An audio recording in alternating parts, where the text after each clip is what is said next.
right. Wait a couple of extra minutes here. Good morning, everyone. Welcome back to our PhD seminar series. Uh, Today we have our own Katherine Romanak speaking. Katherine is a research professor at the Bureau here and holds a PhD degree in geology from UT Austin with specialty in environmental geochemistry. Research interests include geochemistry and isotope systematics of carbon cycling in the Valo zone and in freshwater aquifers. She is currently developing new techniques for environmental monitoring at geologic carbon storage sites, including the design and implementation of near-surface monitoring programs. She has used her scientific research to inform global and U.S. policymakers on the potential environmental outcomes of geologic carbon storage within a UN Framework Convention on Climate Change and U.S. Congress. And today she's going to talk about CCS and Wider Society, or maybe Wilder Society. I just mentioned a moment ago. Katherine, thank you. Okay, thank you so much for that great introduction.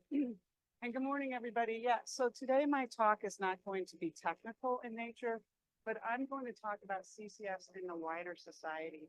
And that's because CCS is finally starting to move forward. And so we're getting a lot more interaction with the wider society and carbon capture and storage. And I travel the world talking about CCS, and there's one thing that is really jumping out at me. It's stunning.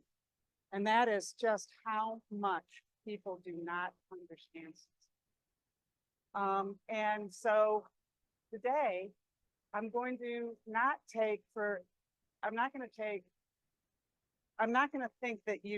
to assume what you know about CCS, even if you're a technical person.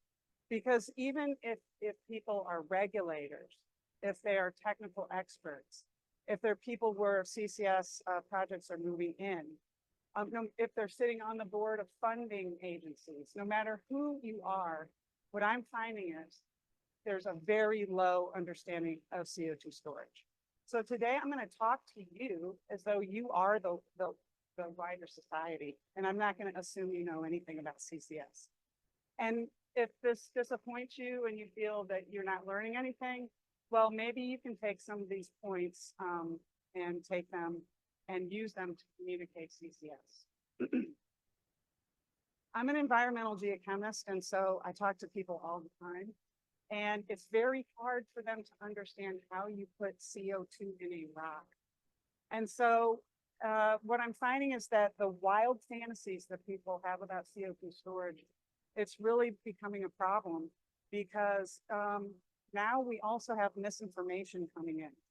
And so the first mover projects for the new technology have an outsized impact on how that technology moves forward. So it's really, really important that we get this right and that we engage with the wider society to help use this. So again, I find that for people that just are trying to get to know about CCS, I'm finding that excuse me, the environment is the interface between the public and the project. People want to understand, is this safe? Will it leak? What happens if it leaks? And so stakeholder assurance is really, really important because it can stop projects. I'm finding two main pieces to stakeholder perception challenges. One are the technical issues, and the other are the socio-emotional issues. Now, the technical issues are not hard for us as geologists. We've been trained to think this way. But putting geologic scales into perspective is really hard for the general public. Understanding geologic mechanisms is really hard. So we have a job that we have to do on the technical aspects.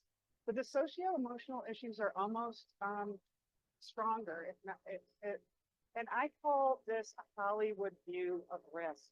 Most people think that if CO2 storage fails, it's going to be the most catastrophic thing that ever happened and the world's going to end. And what we need to do is give a more realistic view of risk.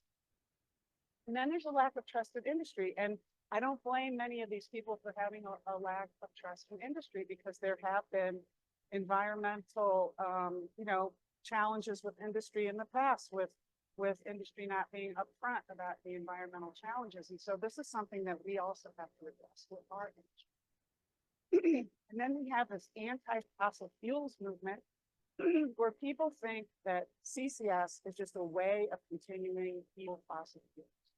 So on one side, we have a lot of people saying climate change is a hoax.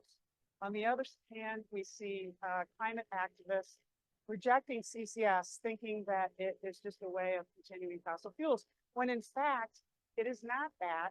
It is a way of stopping fossil fuels from creating global warming.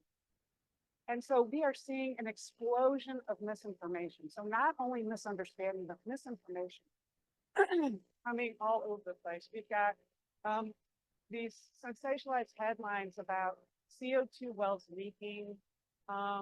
We've got carbon capture that's unproven. That's news to me, seeing as I've been researching it and proving it for the past 2 decades. And then we have that it's life support for the fossil fuel industry. So these are all the things that we need to be addressing. No to carbon capture. The actual truth is that CCS is required. We cannot do without it. We cannot reach our mitigation targets without it. It's safe, it's effective, it works. We know what the risks are, and they're low and they're manageable. And then to date, we've had no reversal of storage or environmental impacts. CCS is not new. It's being done now. I've heard people say it, they call it a unicorn technology. And we need to upscale it by 100 times by 2050 from where it is now. So we need to stop fossil fuels from causing global warming long before the world stops using fossil fuels. And this is a quote by Miles Allen of Oxford, and I have a lot of quotes from him because he's one of the best CCS communicators I know. So just to kind of get you oriented, yes, energy production is the main driver for climate change. It's about 3/4 of the CO2 emissions that we have.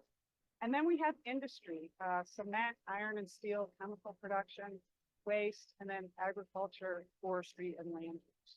So these are the sectors where we really need to do something about the emissions. We can't just stop fossil fuels. The fact that we're even having climate change is going to require added energy resiliency. So we know that we need a portfolio of technologies to solve the problem. And how do we know this? We know this because of the Intergovernmental Panel on Climate Change. Now, a lot of people don't know about this. This is one of the most rigorous scientific panels, and they provide information to the United Nations Framework Convention on Climate Change. I have a lot of people saying, how are we going to do this? We don't need to figure out how. That we already have the roadmap, and this roadmap has been developed, again, through very stringent science, through the Intergovernmental Panel on Climate Change. So that part's done. Now what we need to do is follow what they say. And just to give you an example, this global warming of 1.5 degrees C report was written by 91 scientists from 40 countries. It can only reference peer-reviewed scientific literature. And it says that we need to do something quickly, right? That this is all about the impacts of reaching 1.5 degrees C. And then when we look at the roadmaps for how to do that, these reports were written by 234 scientists from 66 countries, 14,000 scientific references. And the summary has to be approved line by line by 195 governments. So it's extremely rigorous, it's consensus-based. And it's also one of the reasons why it's very hard to get things done, because in the UN climate framework, you need a consensus. And of course, that's difficult to get from 195 people, much less 195. So this gives you the basis for the roadmaps. We don't need to be questioning that anymore. We need a portfolio. We need to do a little bit of everything, or actually a lot of everything. We need efficiency and conservation. Yes, we need wind and solar and geothermal, biomass fuels, nuclear. We need to switch from coal to gas. And we need to enhance our terrestrial sinks. And we need carbon capture and storage. This is what the IPCC says. And in addition, we now know we have to remove the CO2 from the atmosphere. So for example, if we stopped emitting right now all CO2, we still need to remove it. There's too much in the atmosphere now. So we need removal technologies. One of these removal technologies is direct air capture. Here you see the fans. Here you see the fans that is designed to bring air through the fans and then take the CO2 out of the air. So another Miles Allen quote, the world is not giving up fossil fuels anytime soon, and the transition is going to be difficult enough without tying our hands by ruling out CCS. So all of these people that are really, really passionate about the climate need to understand that CCS is required in order to stop climate change. Right now, we're losing the battle, and boy, are we losing the battle. This is called the wedge diagram, and it's the global greenhouse gas emissions over time. And here we see the trajectory of where we are going now, and then the scenarios for getting to 2 degrees C, 1.5, and less than 1.5. If this wedge here signifies all the pledges, all the promises, everything that every country has said they're going to do in their plans to reduce climate change.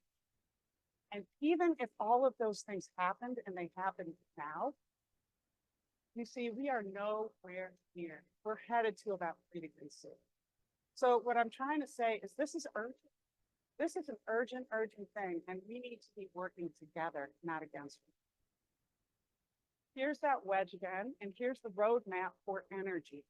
Now, the roadmap for energy says we need 37%, about 1/3% efficiency, about 1/3% renewables. We need fuel switching, and here we go. We need nuclear, and there's the wedge for CCS. About 9% of our global emissions needs to be mitigated by CCS. But that's not it. We need this to stop fossil fuel emissions while we transition. We need the dispatchable power of fossil fuels to help renewables, to support our renewables. We are now looking at large-scale production of low-carbon hydrogen. But really, another really important sector is hard-to-abate industries like cement and steel. It's not just the energy that is needed to produce iron and steel, which is a lot of energy because we need high temperatures, but it's also the process emissions that happen just by the actual production of these commodities. CO2 is emitted. So for iron and steel and cement, there's no other technology that can decarbonize these emissions. So we need this all. And then again, we need large-scale removals through bioenergy with CCS and direct air capture with CCS. We need to upscale 100 times. I mean, this is the scale of the challenge. In 25 years of doing CCS, we've stored less than a gigaton. A gigaton is a billion tons. We are currently storing about 0.04 gigatons per year, and we need to get 4 gigatons by 2030. This is daunting. So we're going to need a total of 220 gigatons by 2070, 56 from power generation, 31% from industry, and 14% from renewables. So there's all kinds of ways to do renewables, nature-based, plant more trees, do better land management. This is important. It's so important. Currently, we're doing 2 gigatons per year with nature-based solutions, but the permanence of this is only 100 years because farmers stop farming their land with these practices, or a tree dies and burns down, and the carbon is re-released. Direct air capture is currently doing 0, right? And a lot of people complain about that. It's a false solution. It's not working. Well, we're just beginning with this technology. And it has the potential for 5 to 40 gigatons per year with a permanence of hundreds of thousands of years. And it's the same with bioenergy with CCS. The thing I'm trying to get here is that when you store CO2 in the subsurface, it stays there. It's long-term, large-scale emission reductions. So it's really important that we use all of these, nature-based and the CO2 geological storage. We may have some growing pains. I just told you about an incredible scale-up that needs to happen, and it needs to happen fast. We're going to learn some things. There's going to be a few mistakes, but we're going to learn from them, and we're going to move on. Getting carbon capture right at scale will be hard. but that does not make it optional. We need to forge forward and we need to learn how to do it right as we do the upscale. And I will say that the Gulf Coast Carbon Center here at the Bureau of Economic Geology is a world leader in this. So we need to upscale. Well, the first and most incredible policy that has really accelerated our addressing climate change has been under the Biden administration, the Inflation Reduction Act and the bipartisan infrastructure bill. And you'll look here and you'll see it's not all about CCS, but this really was the first push towards really dealing with the upscale that we need in all these technologies. And you'll see that CCS is included. We have the tax credits for CCS under the Inflation Reduction Act. And then we have support for demonstration, infrastructure, and hydrogen here. So really, these were sweeping policies to really get going. And I watched it happen. I saw for the first time in my life, I was at a European meeting, climate change meeting, and saw a little bit of animosity from the Europeans, feeling like they were behind in the race and that they had to get going. So I saw for the first time what an impact the US has on the world when we decide to move forward on something. And now I do see the world really moving forward as a result of this. So hats off to the Biden administration on this. The expansion of the US 45Q tax credits is really driving the ballooning that we're seeing of projects in the US with a ramp up in tax credits for CO2 storage just into a saline aquifer. This has actually been even expanded higher now. I believe this is $85 a ton. Storage in with EOR, I believe, is $50 a ton. And then other utilization processes, putting it into products, storing it in cement and other products also gets a tax credit. So because of this, this is why the Gulf Coast Carbon Center is really busy. If you look at where we were, so the light blue is where we were last year, the dark blue is where we are now. We have gone from 154 projects in the US being under development to 276. You'll see the United Kingdom. And so you see, we are really far ahead of the game here. We're leading the world with the UK, Canada, Norway, and China also doing their activities. The Global CCS Institute gives us these figures for it's hard. It's hard to keep track of these CCS projects because now they really are moving. We have a 57% increase year on year. And here you see that basically around 2020 is when we really started in this second upscale. It's good news. It's good news, but we are busy. We are very busy. And in fact, let's see, the dark here is operational projects. We've gone from 41 in 2023 to 50 now in 2024. And we're storing now about 51 megatons, not gigatons. And we need to get to gigatons, but we're going in the right direction. And this is, and so if we look at the Gulf Coast, which is a hotbed for CCS, because we have the emissions and we have the storage, this is a database that Alex Baum put together. This was not easy. It's not easy to go through all the data and try to collate this, and I thank you for the slide. We have only just in our little region, 55 publicly announced storage projects and 45 publicly announced action. So imagine the barrage of CCS that is coming into this area. We need to get information out to these people because they have projects coming into their backyard. And unfortunately, in many ways, we have not been successful at that. Because what happened was these projects came into people's backyards before they even heard of CCS, right? And they've also living in industrialized areas where they have a history of environmental injustice, right? So I don't blame these people for being like, what is this? Just another new industry. But what we have to help them realize is this is an industry that's going to help to clean it up. It's not a pollution. It's not pollution. And I'll talk more about that. So there's been a lot of pushback from these communities. A lot of pushback from these. things and a lot of information is really needed. But what I'm concerned about is that it's too late in many instances.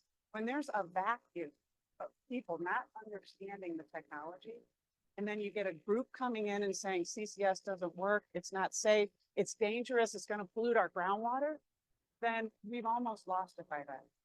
Because none of those things that they're saying is true. And we know that because we've been at the forefront of developing and research. So we are the Gulf Coast Carbon Center, and we have been working on this since the late 1980s. We've been conducting studies on geological storage, monitoring, retention in the subsurface, educating the public, and enabling the private sector to develop an industry based on science. We are a multidisciplinary group, international, and we basically do everything that has to do with CO2 storage. So we really are world leaders in this respect. And we feel that because we have been given such a gift of information because of the research, and we have a responsibility now to get this information out to the people that need it. We got this through the US DOE Regional Carbon Sequestration Partnership Program, which divvied the country up into 7 different regions and then started enabling white paper studies. Where can we store it? How can we store it? Small injections working up to 1.5 million tons per year. And this really started in the US with the Frio brine storage pilot that Susan Paborka led. And this was the first CO2 injection into a saline aquifer just to see how it would work and how it could be done. Then we went to the Cranfield project, 1 million tons per year, where we took every single monitoring technology and tool and we put it in the ground and we tested it and we developed it to see what's going to work and what's not going to be as good. And then with the Hastings and the Petronova project, one of the largest in the world of its time, storing 1.6 million tons per year, we then down selected those and said, how can we apply these to industrial scale? So we've been really blessed with a lot of boots on the ground experience. And so we are on outreach overdrive right now. That's one of our main things. We're going to the legislature. We're going to regulators.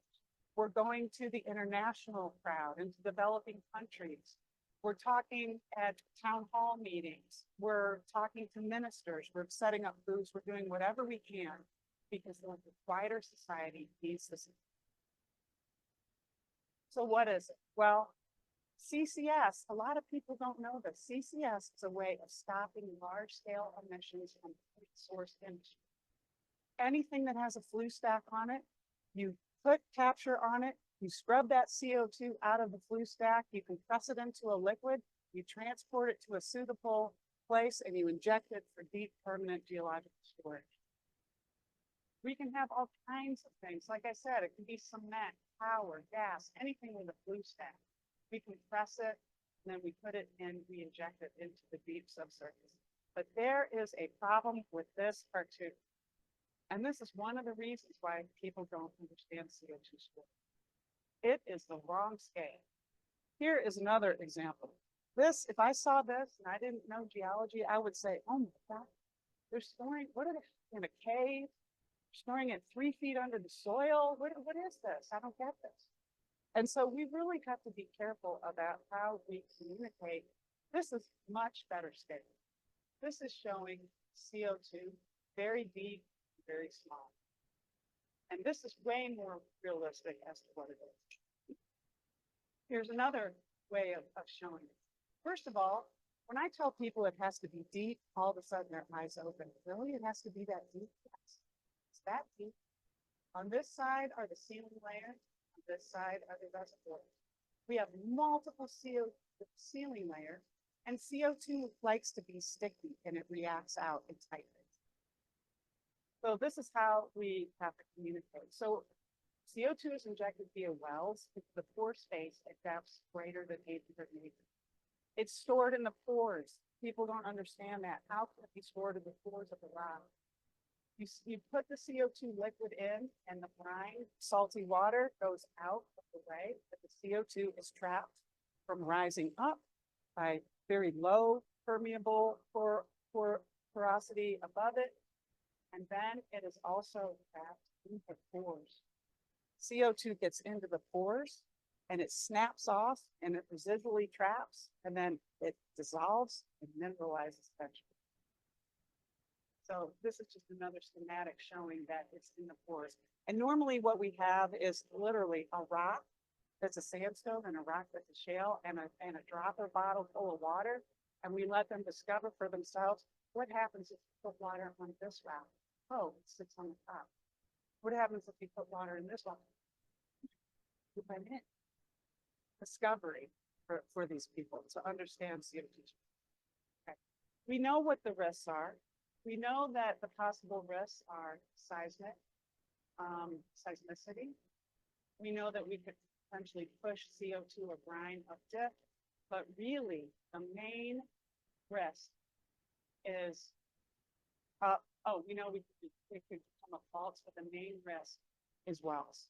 We have millions of wells in the Gulf Coast, and we have got to make sure that they are plugged and that we don't push CO2 and brine up the well. Okay, and that's the main risk. That is the main risk, and all of these risks can be avoided. We know how to engineer these risks away. We have global regulations that have been in place since the IPCC greenhouse gas guidelines in 2006. And ever since then, all these other global regulations have followed based on demonstrating that the CO2 remains stored, ensuring environmental protection, and then accounting for any emissions reductions if it leaks. But so far, we've had no leaks. So it's working. CO2 storage is safe by design because of these regulations. We do site selection and characterization, make sure that the site is the correct place. We do risk assessment and modeling to identify any potential unwanted outcomes. This is what we have to do to get a permit. It requires a very high level of assurance. And then we design the project to further minimize the risk. And when we monitor it, and I have to say, we monitor CO2 storage more than any other subsurface activity we do. And I'll say that it's the most benign subsurface activity that we do. We monitor all up and down to make sure the CO2 storage is working. When I show this to people, they can't believe it. I say, look, these are all where we already have CO2 storage going on now. They're like, really? It's actually happening now? Yes, it's happening all over the world. And we've had long-running projects. We've had the Sleipner project in Norway ever since 1996, about 25 million tons stored. Snowbit in the Barents Sea since 2008, over 10 million tons stored.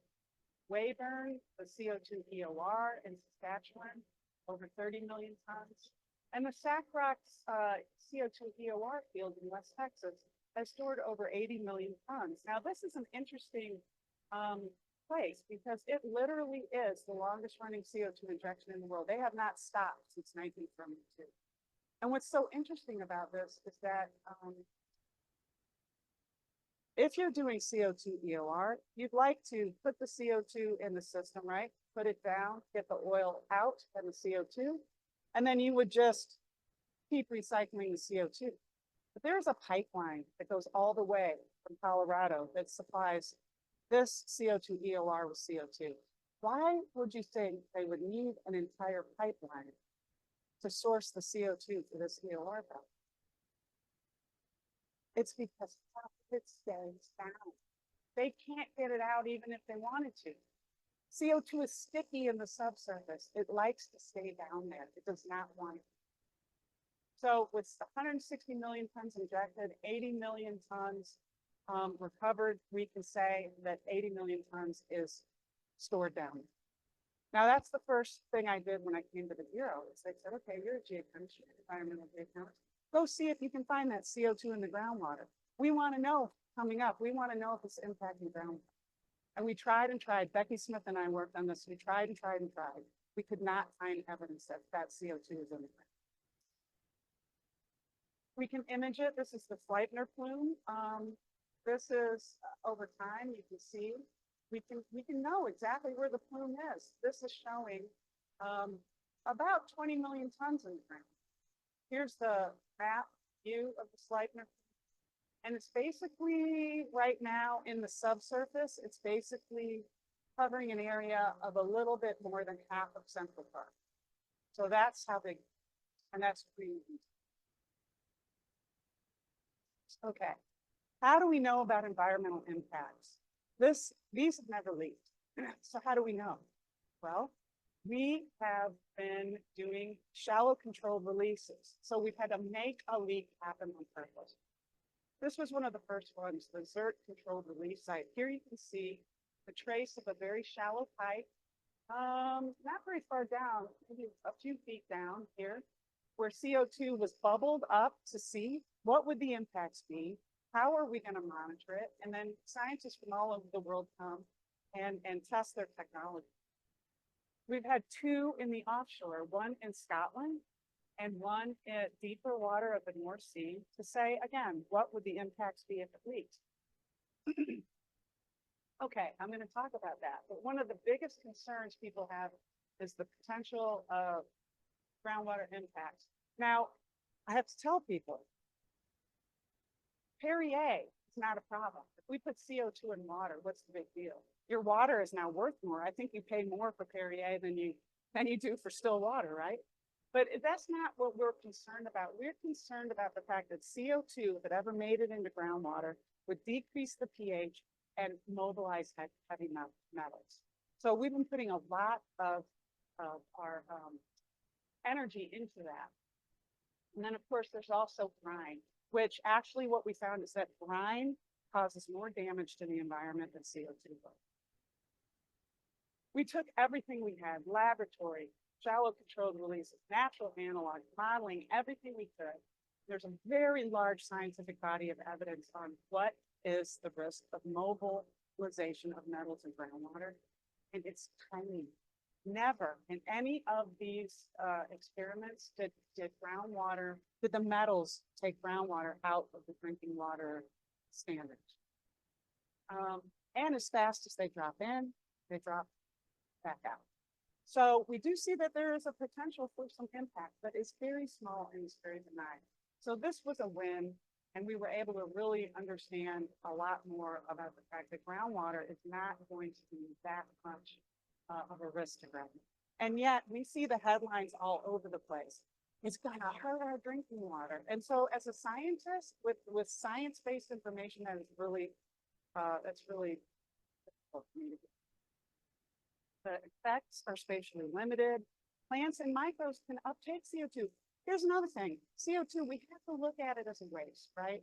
We have to pay for our waste to be taken out. I pay for a trash truck into my house to take my waste. So we have to class CO2 as a waste because we have to get rid of it. But really, it is a natural component of every ecosystem that we have on Earth. So it's not a waste. It's something that we can't have too much of at one place. Okay, so we see that plants, microbes, the environment, they already have uptake mechanisms for this. They've seen it before, and they know how to deal with it. Impacts can occur at about 10% soil gas, and it's the plants with the well-developed systems that are the most resilient. But here is an indication of an impact. And this guy is a biologist. And he is pointing to an indicator species. That plant right there, if you find it, it means you've got between 3 and 5% CO2 in the system. Okay, so if you see those impacts, you see it's not the end of the world. It's not an explosion like late night. In the marine ecosystems, we can see bubble plumes of CO2 rising up. They exchange with the seawater until they become nitrogen. And then the CO2 that's dissolved will float down to the bottom, and it will create an impact at the bottom of the sea.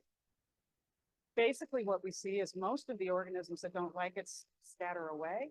Many like hang out in bubble streams. Many of them like the bubble stream. But it is the larvae of calcifying organisms that are especially harmful to the acidic. But what we have to realize is that if we don't capture and store CO2, we have 100% leakage. And that leakage, that CO2 in equilibrium with the atmosphere, is being sucked up by the ocean. And that is why the London Convention actually said yes to CO2 storage, because they realized that the impact of CO2 in the atmosphere is way more of a risk than the risk of a potential leakage. In 2011, we have to be so sensitive to people that live near these. We need protocols in place for responding to their concerns. This is one of the lessons we learned. At the IAGHG Weyburn project, some landowners looked out of their window and saw these very strange things happening on their land that they'd never seen before. They thought it was from the project. They thought it might be leaking because there was some bubbling going. And so they kept going with their concerns to the operator, to the regulator. And they just come out, take a scoop of dirt and say, oh, it's fine. Well, that's not response. That's not helping people understand here. That's not responding to their concern. So here at the Gulf Coast Carbon Center, we have developed ways of going in and helping stakeholders to know, is this a leak? Is this not a leak? And to give them the power, even develop monitoring that they can do themselves, to empower them because they have a right to know what's going on near these projects. However, if we don't respond, then things get out of hand. And these people rightly believed that they weren't being responded to. So they hired their own consultant who came up with the wrong answer because it was not leaking. This was not leaking. But said it was, and here's what went around the world. So it's really our responsibility to give stakeholders knowledge and the power to really understand what is coming into their backyard, and then to help them feel safe and to be safe. Just a couple of things real quickly. We have enough storage. We're all around the world. That's not a problem. Okay, stakeholder privacy. So we did a survey in the Gulf Coast, and we asked people what they felt about CCS and what they felt about monitoring. So in other words, if I came home one day and I saw a bunch of scientists out there putting monitoring all over the place, would that make me feel frightened? It's like, this must be really dangerous if you have to monitor it that much. Or would it make me feel safe? Okay, they're monitoring. We wanted to know. And so we did a stakeholder survey, and what we actually found is that there's two types of population. One has a high science orientation. One likes to watch NOVA. They like to, they're into science. They like to consume science media. The other, not so much. They're not really into it. They don't really feel like they want to deal with complex messages. What we found was that the people with a high science orientation had a better chance of understanding CCS. But the people with a low science orientation, they only cared what person in their community that they respected thought. They were going to go to Joe down the road to find out if the CCS thing is good or not. And so what we decided to do is to outreach to the high science orientation community, because they want to understand. They want to try to understand CCS, and then help them to go out to their communities and talk about CCS.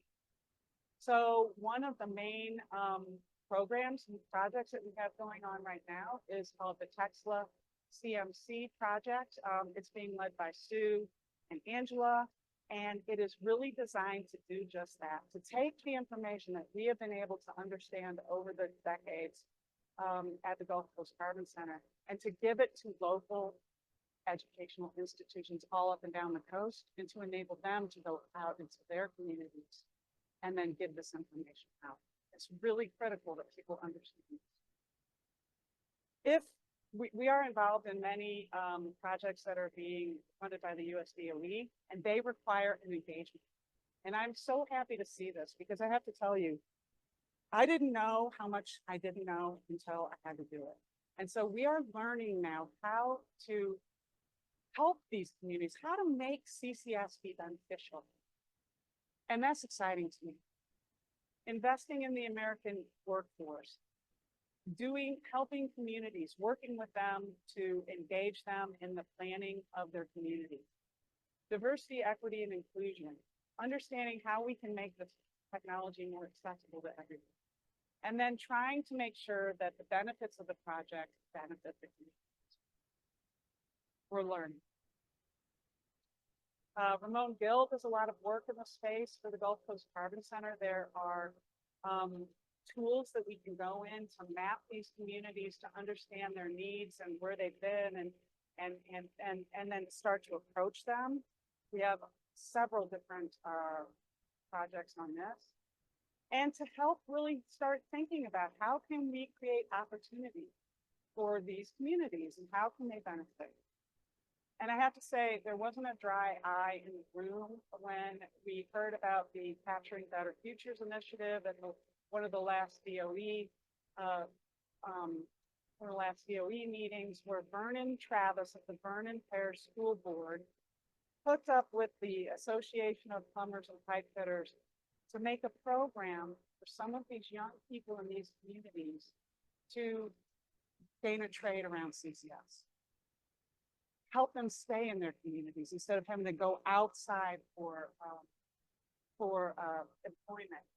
And to see the pride in the hope in the young kids, and then to see the pride of the parents, it just makes me feel really good about maybe how I can make a difference for people's lives with CCS. So the reflections I want to leave us with is, first of all, we have to realize this is a climate emergency. I mean, we've got to get going on this. We're losing the battle. We can't allow false rhetoric to impact people's choices. We really need to go out and help people understand this technology. We don't have to reinvent the wheel. Don't worry about the roadmap. We have it. We have the science. We know what's going to work. Now we have to make it happen. And we get that from the IPCC. We've got to use CCS to mitigate emissions now. We cannot wait for the fossil fuel industry to die. That is going to sabotage our climate mitigation efforts. And we have to involve everybody. Let's have a conversation. Let's talk together. Let's listen. And we need these unprecedented changes. It's not going to be easy. Do I want a pipeline in my backyard? Do I want a wind farm here or there? Maybe not, but we need it, because the alternative is losing our biosphere, losing the thing that sustains us. So let's work together. And that is, oh, and thanks to the Gulf Coast Carbon Center and the U.S. Department of Energy, and thank you for your attention.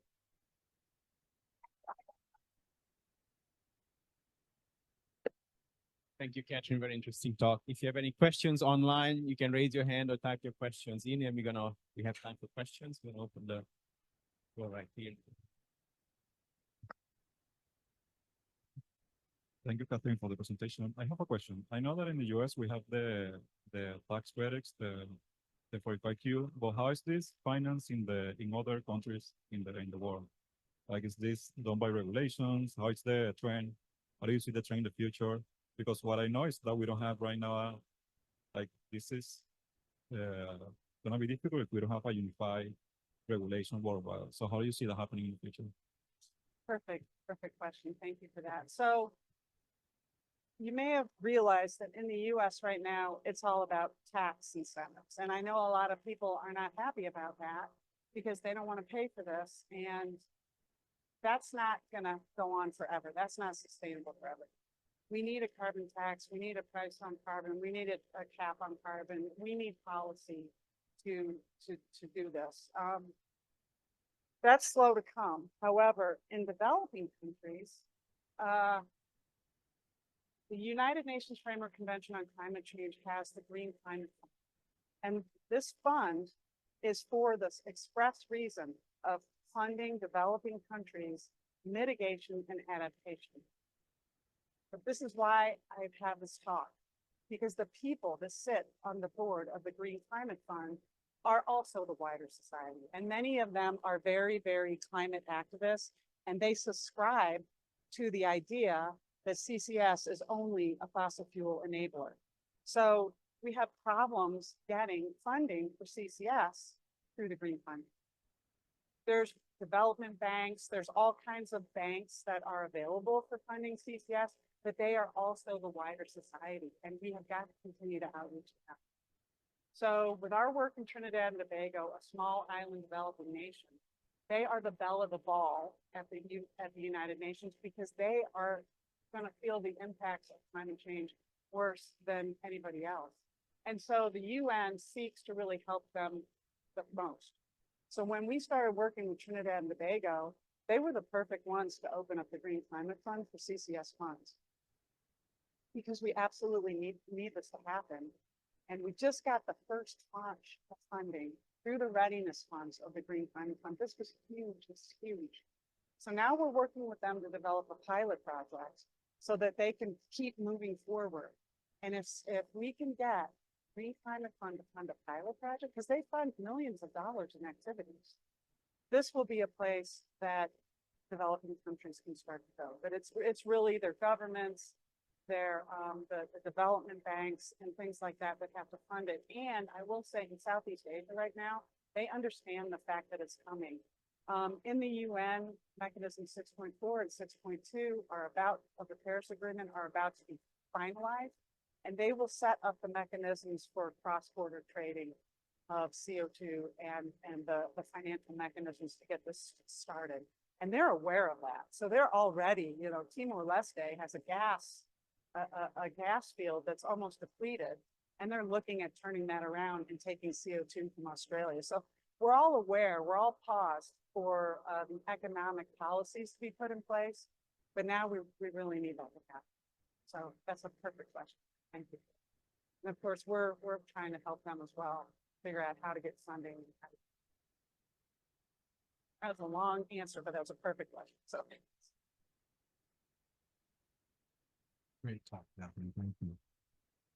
Can you hear it? Okay. You showed a slide with the world and CCS project as a bubble map.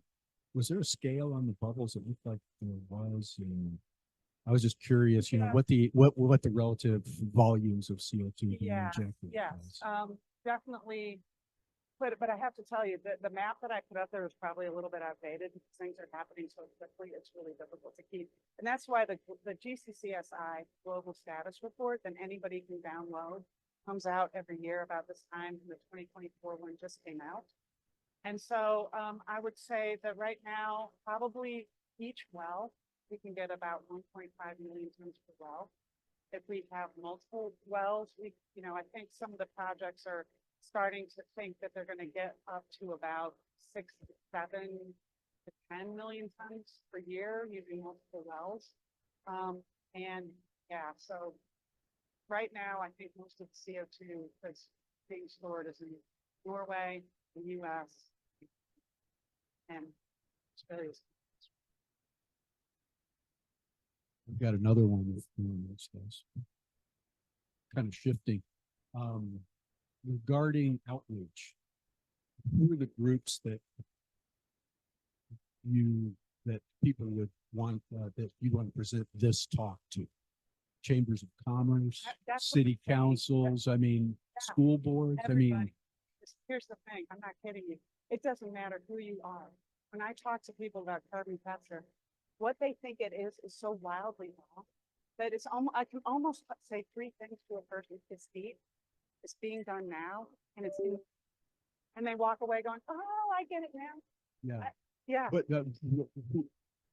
what group have the highest priority people to get knowledge to? Regulators and communities where CO2 storage is coming in. And how can the rest of us help? I bet you most of us here could probably give half your talk, not as well, but we could, Exactly. Thank you, Dave. That's what I want to say, because this wasn't technical. Maybe you guys were hoping for technical, but what I want to give you is those sound bites to where you can go out, and start talking to people, because that's the one-on-one thing. In a restaurant, in a bar, what do you do? I think climate change. I'm in CCS. Have you heard of it? No, let me tell you. Yeah. We have a related question online, actually. Dolores, you want to ask a question, or should I just read it? Can you hear me okay? Hello? Can you hear me okay? Yes, we hear you. Okay. Yeah, Katherine, when you talk to people, what is the best tool to help convince people about carbon storage, pores, and pore space? What hands-on tools do you use to show people about those concepts? What a great question. there's several different tools that we use. Sue has like an ant farm model that kind of shows the layers and everything. And then there's another tool that we have, which is a jar of glass marbles with red oil and water to show the three-phase system. Basically, you can turn it upside down and you can watch it move up and then get trapped in the pores. But really, the main one is just two pieces of rock and a dropper bottle. You know, because when people see that water suck into a sandstone, they're like, oh, they're amazed. And all of a sudden it becomes real to them. But I think the hands-on is just so important. Let them discover for themselves with these tools. It's a good question. Thank you. Any other question? Yes. Hi, I'm Abuzar from Islam. You talked about that misinformation that is from different angles. I have seen that much of this misinformation comes from people that do not believe in climate change at all. People that believe there is no connection between CO2 concentration in atmosphere and rising temperature. So they do not believe in these things. Then naturally they spread this misinformation. I think what we should do at first step is to show that there is a climate change, and this is because of this CO2 concentration. Then by doing this, much of that misinformation becomes, void. Thanks. Yeah, I agree with that. I mean, on the right, we hear climate change is a hoax, it doesn't matter. Now on the left, we see people just wanting to get rid of fossil fuels tomorrow. Neither of those are based in science in any way, shape, or form. So really what we can have is a bipartisan solution here. And, I mean, but I have to tell you, I went and I spoke to a group of Republicans. And I was amazed at how many of them were implementing solar, wind. I think now finally people are starting to see it happening, and they're starting to say, oh, maybe this is not for our great grandchildren. Maybe this is not even for our grandchildren. It's happening now. It's happening to us, and it's happening faster than we ever imagined. So yeah, I agree, but we need to come together on this no matter what.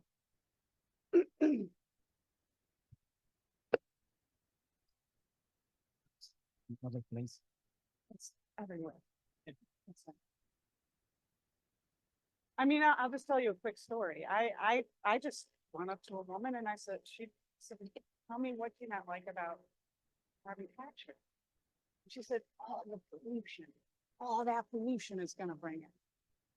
And I said, what pollution are you concerned about? And she literally was drinking fizzy water. And she said, all that carbon. And I said, well, okay, I understand that. I mean, just so you know, it's carbon dioxide. You're actually drinking it. So it's not really pollution, it's something that you're drinking. Excuse me, what else do you not like about it? So I had just been to a storage site in development, and I said, you want to see what it looks like? And I showed it to her. And it was a pipe coming 5 feet off the ground in a gravel. Well, it is. So really and truly, just minimal efforts of outreach can go a long way. Any other questions? No? Yes. It's not really a question so much as a comment, but I read this article the other day that in like 2023, they were doing research on how much carbon was sunk by trees and just organic stuff. And it was almost like a net zero. And it was regional because some areas went through like whatever wildfires or some kind of thing. But yeah, for preliminary research, 2023, the carbon sink from plants were basically zero. So something to add in. Yeah, absolutely. Because plants take in CO2, they put off oxygen, and they incorporate all of that carbon into their structures. But then when they die or they burn, it goes back. So it's a net zero. That's why if we use CCS on bioenergy, so the plants had taken the CO2 from the atmosphere, we burn them for energy, and then we store the carbon, that's a net negative. So that's a way of removing. So absolutely. Thank you for Just a quick comment from Dolores, then ask me to read. I think some people can confuse CO and CO2, and that is important to point out too. good point. Carbon monoxide, people have heard of that. Katherine, very nice presentation though. Mine is also not a question, more like a comment, and just want to listen to your thought. So every time this kind of topic comes by, I would love to put Malaysia on the map. It's always missing. But anyways, where I come from, Malaysia, the CCS project was not initiated based on public outreach. That's one thing that I noticed. Even now, like recently I met a professor in Malaysian University, and when I speak to him, he didn't know there was a CCS project ongoing. Wow. So the CCS project in Malaysia, which is gonna happen is 2025. And the reason why we have CCS project is because we have something called GHG emission monitoring, like way before, like 10, 20 years before. They always report the GHG emission. So it's more a compliance, and it's not incentivized by the government, but mostly by the Petronas or the national oil company, which requires you to do GHG reporting in terms of compliance. And that's what actually lead to CCS project. And the two biggest project, which is not in early development, I would say it's already in advanced development, which is Lang Lebah and Kasawari. And at the moment, there is like almost 10 projects in early development in Malaysia. And actually not many talks about that. That's surprising. And Petronas doesn't share that much as a national oil company to other side of the world. And that's why it's always missing in the picture. And people don't know that this is happening in Malaysia. Or because eventually what is the Eastern world is looking at is actually to look at carbon market. They're looking forward for market in terms of Japanese market and Korean market coming to Asia Pacific. And I know Australia is leading it, but beside Australia in Asia Pacific, Malaysia is like literally the hub of CCS at the moment, or going to be the hub of.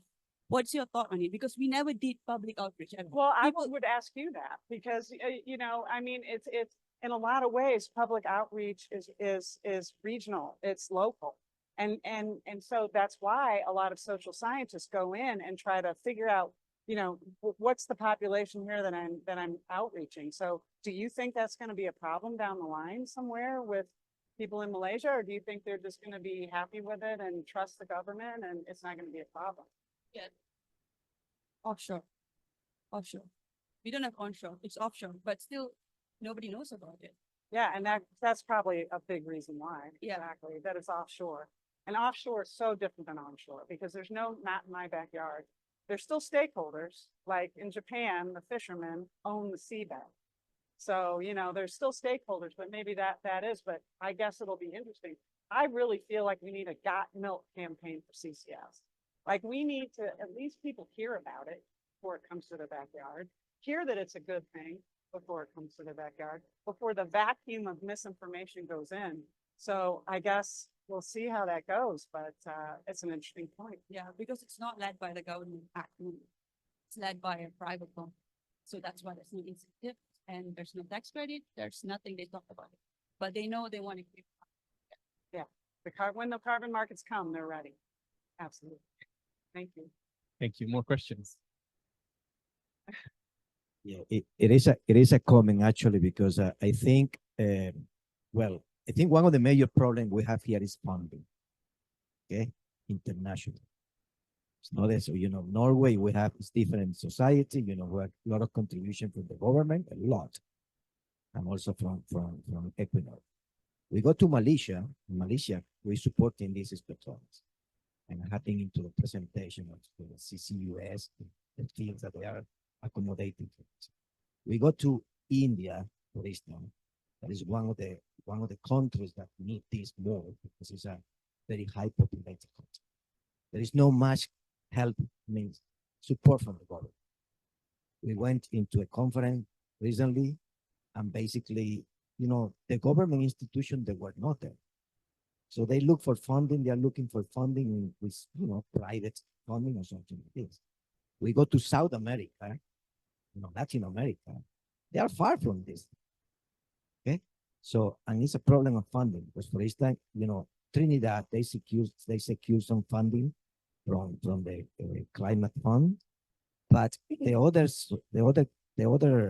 countries, they are going to face a problem of funding.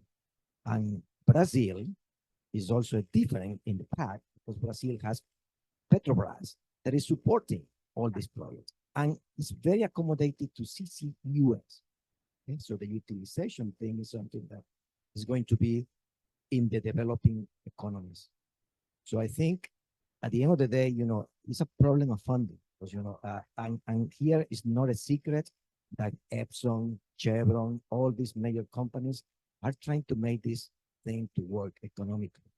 And they are, $85 per ton doesn't make the numbers. So they need something about $100 so they can make money. Because if they don't make money, Well, they're not going to progress. yeah, well, and that's why I see this tax credit as a good thing, because it's helping these companies get their infrastructure in place, get everything there. But then the stick has to come. And Miles Allen, I love what he's talking about, a carbon take back obligation. If you're going to produce or make a product that's going to put 1 ton of CO2 in the air, you are responsible for making sure 1 ton is stored. And that puts the onus on the people that have the product. It makes them be the ones that pay, because their product is the thing that's going to emit CO2. So they have to make a plan to store it, get rid of it before they use it. But we just need, we need people to have the guts to put the policies in place. And we had it for acid rain, sulfur dioxide. And by the way, that's the exact same technology we're using for CO2. We just decided to start scrubbing the sulfur dioxide out of the fuel stack, because they said you can't emit it. And so we did. And then we made products out of it. But the amount that we scrubbed out was so small, we were able to deal with it. CO2, we're talking about billions, hundreds of billions. Huge amount. We have to do something.